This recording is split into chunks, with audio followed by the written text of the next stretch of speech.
Mwasite mutya abalungi abampuliriza mwebale kwekumira ku Project Media TV gwe atanaba kulabika nti otweyungako genda maaso otweyungako tusobola okulabika nti natera tukwongerayo amawulire gaffe ag'entertainment ako n'aga sports gasange ku projectmedia.com wali amawulire amalungi atera amanyuvu ennyo gotusanye kulabika nti natera ogenda maaso. Yate Freddy Lumbuye Kajubi avuddeyo n'ategeeza omukyala omubaka wa parliament amanyikiddwa nga Joyce Bagala agende maaso nga yeegendereza kubanga abaana be mu kiseera kino essaawa yonna bagenda kulabika nti natera batuusibwako obuzibu bw'atyo. Ageze maaso n'amutegeeza asobole okulabika nti natera abaana be abatereka bulungi nnyo ddala. Joyce Bagala mumanyi ono yaliko omusomi w'amawulire mumumanyi bulungi ku NBS we yali akola naye mu kiseera kino yagenda maaso ne yeeteeka mu byobufuzi mu kiseera kino omukyalo ono omubaka wa parliament ddala ajjudde owa Emityana. N'olw'ensonga eyo Freddy Lumbuye avuddeyo n'amulabula n'amutegeeza nti mwanattu genda maaso otereke abaana bo sinakindi oyinza okulabika nti tojja kuddamu kubafunako.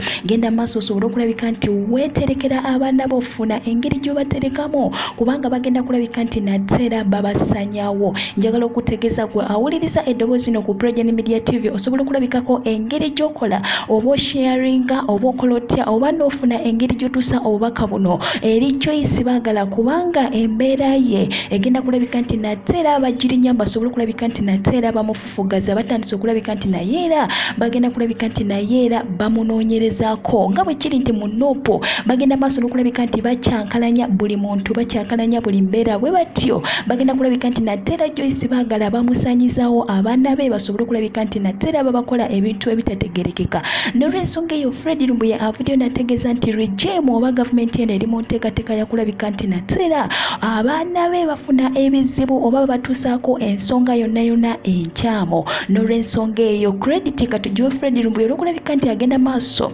n'alabula abantu abasinga abantu ab'enjawulo basobole okulabika nti natera obulamu bwabwe tebubeera mu matiga. Tugende maaso ne Joyce Bagala tumuteeke mu mikono gya Katonda nga bwe twateeka Shami mu malende saako ne basegirinya ne mune alandise wanyala kubanga olunaku lw'eggulo munnange basobodde okulabika nti nabeera mu kooti bavaayo. N'olw'ensonga eyo Joyce Bagala omukulu Freddy Lumbuye akulabudde weegendereze entambula zo abaana bo okusingira ddala kubanga bagenda batuusaako obuzibu. Nja kuba nkwongera amawulire amalala mangi nnyo tosaanye kulabika nti ova ku Project Media TV amawulire gaffe mangi nnyo gasange ku projectmedia.com waliyo ag'entertainment saako n'aga sports gwetasaanye kulabika nti natera ogenda maaso osuweka maloso kwewungulamu katono nnyo wano ngenda kulabika nti natera nkwongera amawulire amalala mangi naye genda maaso osabire Joyce Bagala. Njagala okutegeeza nti muteeke emikono gya Katonda saako n'abaana be kubanga obulamu bwabwe buli mu matiga nga Lumbuye Freddy Kajubi bw'atugambye kamaloso kunywa no ku mazzi kanzije.